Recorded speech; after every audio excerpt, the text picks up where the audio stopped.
প্রিয় দর্শক, আসসালামু আলাইকুম। দেশ ও দেশের বাইরে থেকে যেখান থেকে আমার এই অনুষ্ঠান প্রতিনিয়ত দেখে থাকেন, কৃষি কথা একটি চ্যানেল থেকে সবাইকে জানাই আন্তরিক শুভেচ্ছা, অভিনন্দন। শুরু করছি আজকের প্রতিবেদন, সঙ্গে আছে আমি এরশাদ হোসাইন। প্রিয় দর্শক, আজ আমি আপনাদেরকে নিয়ে আসছি নেত্রকোনা জেলা মদন উপজেলা কুটিরগোনা গ্রামে। এখানে এক ভাই হাঁসের হ্যাচারি গড়ে তুলছেন। যে হ্যাচারির নাম জানাতে হাঁসের খামারের হ্যাচারি প্রোভাইডার মোহাম্মদ আব্দুল কাদের। তিনি হাঁসের বাচ্চা উৎপাদন করেন এবং বিভিন্ন জেলায় জেলায় সেল করে থাকেন। এই হ্যাচারি থেকে হাঁস পালনের বিভিন্ন তথ্য নেব এবং হাঁসের বাচ্চা উৎপাদনের বিভিন্ন তথ্য নেব এবং তার কাছে জানবো তিনি কীভাবে ডিমগুলো পরিশোধন করেন, ডিম কীভাবে হ্যাচারিতে দেন, সেই বিস্তারিত আলাপ আলোচনা করবো তার কাছ থেকে। এবার জানবো, আপনাদের মাঝে উপস্থাপন করার চেষ্টা করবো।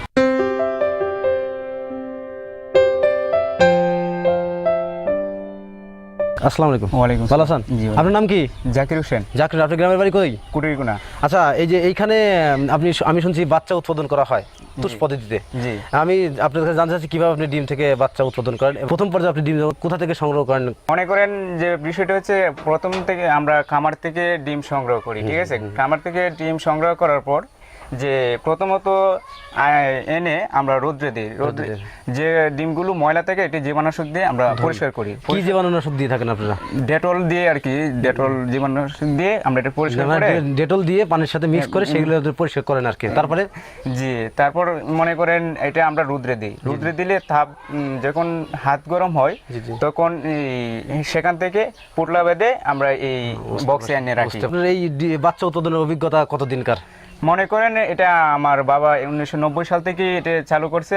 আমি এখন কর্মরত আছি, আমার বড় ভাই আছে, বুঝছেন? তাই আপনার বাবার পাশাপাশি আপনারা দুই ভাই কর্মরত আছেন বা এটা দেখাশোনা করে থাকেন। তিনি কিভাবে ডিমগুলো সংগ্রহ করেন এবং সেই ডিমগুলো পরিষ্কার করার কিভাবে দিয়ে থাকেন, আমি সেই বিষয়টা তার কাছে দেখবো। আমাকে একটু দেখাবেন। আপনি এই যে সিলিন্ডার এখানে কি করেন? এখানে মূলত এটি তুষ, এই যে এখানে তুষ দেওয়া আছে, ঠিক আছে? মনে করেন যে ওইখানে ডিম আছে, ঠিক আছে? জি, 1 ঘন্টা আমাকে একটু দেখাবেন আর কি কিভাবে আপনি পোটলা বেঁধে দিচ্ছেন আর কি। জি, পোটলা মনে করেন এখানে প্রতিটা পোটলিতে প্রায় 30টা করে ডিম আছে। আপনি পরিশোধন করার পরে পোটলা বাঁধেন, পোটলা বাঁধে কোথায় রাখেন? এই ঝুড়িতে রাখি। সেই জায়গাটা রাখেন, দেখেন আমরা কোন জায়গায় রাখেন? এই যে ওখান থেকে আমি এখানে রাখলাম আর কি।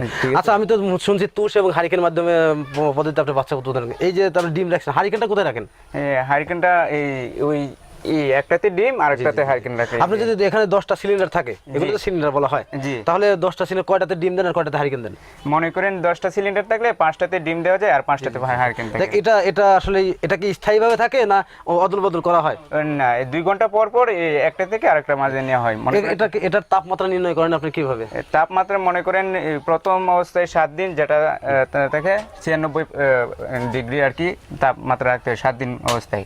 তারপর 10 দিন, 10 থেকে 15 দিন বয়স পর্যন্ত মনে করেন যে 98 এর মধ্যে তাপমাত্রা 96 থেকে 2 ডিগ্রি বাড়ানো আর কি, আস্তে আস্তে বাড়ে। তারপর দেখা গেছে যে অবস্থায় বাচ্চা ডেলিভারি হবে সেই অবস্থায় 102 থেকে 103 ডিগ্রি সেলসিয়াসের মাধ্যমে তাপমাত্রা রেখে বাচ্চাটা ডেলিভারি করা হয় আর কি। যাই হোক, আপনি 96 থেকে 98, 98 থেকে 102 এরকম থাকে আর কি। প্রথম 7 দিন আপনি এখানে রাখলেন, তারপর বৃদ্ধি করতেছেন আর কি।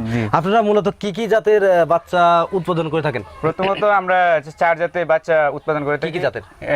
খাকি Campbell, Jinding, Indian runner, Beijing. কেন ইনকিউবেটর দিয়ে বাচ্চা করেন না, তুষ পদ্ধতিতে বাচ্চা কেন উৎপাদন করেন?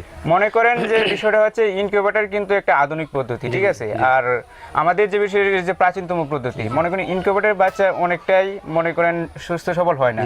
মনে করেন ইনকিউবেটর বাচ্চা যদি ফোটানো হয়, মনে করেন নাভিগুলো অনেকটাই কাঁচা থাকে। আপনি কি মনে করেন যে ইনকিউবেটর বাচ্চা ভালো না তুষ পদ্ধতির বাচ্চা ভালো? তুষ পদ্ধতির বাচ্চাই ভালো। কারণ তুষ পদ্ধতি কেন ভালো বলতে, তুষ পদ্ধতিতে মনে করেন একটা প্রাচীনতম পদ্ধতি, মনে করেন তাপমাত্রা সঠিক রেখে এই বাচ্চাটা উৎপাদন করা হয়। আর ইনকিউবেটরে মনে করেন যে বাচ্চাটা উৎপাদন করা হয় সেটা তাপমাত্রা মেশিনে যেটা করা হয়। মনে করেন একটা উদাহরণ দেওয়া যাক, মনে করেন একটা বাচ্চা হইলেই যেমন সুস্থ সবল হয়, ঠিক আছে? আর একটা বাচ্চা যেমন সিজারি করা হয়, সিজারি করলে কিন্তু দেখা গেছে বাচ্চারা অনেকটাই সযত্নে করতে হয়, কি অনেক করা হয়, ঠিক আছে? আর যেমন করেন এটা কিন্তু এটা প্রাচীনতম পদ্ধতি। বাচ্চাদের আপনি ভালো বলছেন। প্রিয় দর্শক, তার কথার সাথে কিন্তু আমিও একমত। কেন একমত? কারণ আমি বিভিন্ন বিষয় বা বিভিন্ন ওয়েবসাইটে ঘেটে দেখছি যে আসলেই ইনকিউবেটর পদ্ধতির চাইতে তুষ পদ্ধতির বাচ্চা কিন্তু 100% পিওর এবং সঠিক। কেন? কারণ হচ্ছে তুষ পদ্ধতির বাচ্চাগুলোতে নাভি কাঁচা থাকে না, আবার বিশেষ করে রোগ প্রতিরোধ ক্ষমতা বেশি থাকে এবং অনেক সুস্থ সবল হয়ে থাকে। তুষ পদ্ধতির বাচ্চা কীভাবে উৎপাদন করা হয়? তুষ পদ্ধতির বাচ্চাগুলো উৎপাদন করা হয় মুরগি দিয়ে, যেমন বাচ্চাগুলো একটা পাত্রের মধ্যে ডিম দিয়ে বাচ্চা উৎপাদন করা হয়, মুরগি যেমন উৎপাদন করে ঠিক সেই পদ্ধতিতে, সেই ম্যানুয়াল পদ্ধতিতে আর বাচ্চা উৎপাদন করা হয়। 2 ঘন্টা পর সিলিন্ডার চেঞ্জ করে দেওয়া হয়। এ কথাটা বলেন। হ্যাঁ, আপনারা এটা এটা এটা সত্য কথা যে তুষ পদ্ধতির বাচ্চা 100% ভালো। তো এখানে সিলিন্ডার দেখতেছেন, তো 10টা সিলিন্ডার আছে, 5টার মধ্যে ডিম আছে আর 5টার মধ্যে হারিকেন রাখা হয়। সিলিন্ডার তৈরি করেছে আর সম্পূর্ণ জিনিসগুলো আপনারা দেখতেছেন।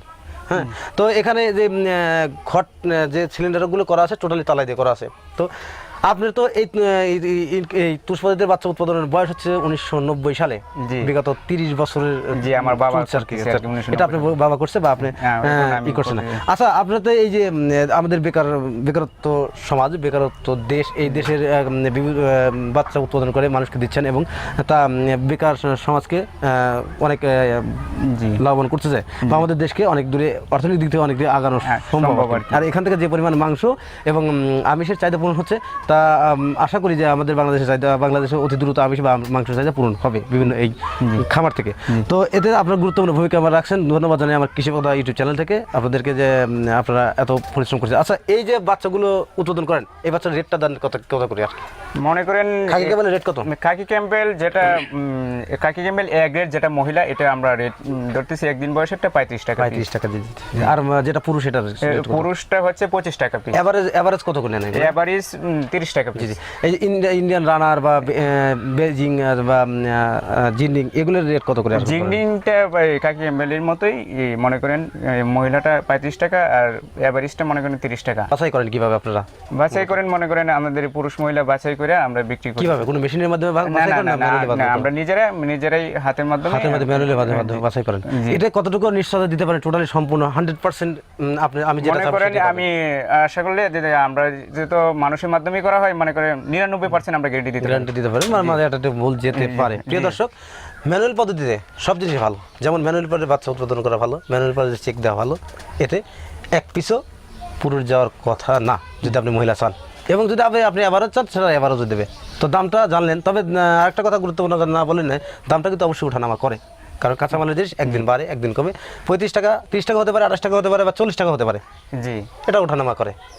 তো প্রিয় দর্শক, বাচ্চা উৎপাদন করা তুষ পদ্ধতির আপনারা বিভিন্ন জায়গায় দেখছেন তুষ পদ্ধতির বাচ্চা বা ইনকিউবেটরের মধ্যে দুই ধরনের বাচ্চা উৎপাদিত হয়। আপনারা বৈজ্ঞানিক পদ্ধতির মতটা একটু দেখবেন, বা ওয়েবসাইট আছে, যেমন কৃষি বিষয়ক ওয়েবসাইট আছে, সরকারি ওয়েবসাইট, সেখান থেকে আপনারা তথ্যগুলো পাবেন, সঠিক তথ্য। এবং এখানে খাকি ক্যাম্পেল, ইন্ডিয়ান রানার, বেজিং ইত্যাদি বাচ্চা উৎপাদিত হয় এবং সেটা সুলভ মূল্যে বিক্রয় করা হয়।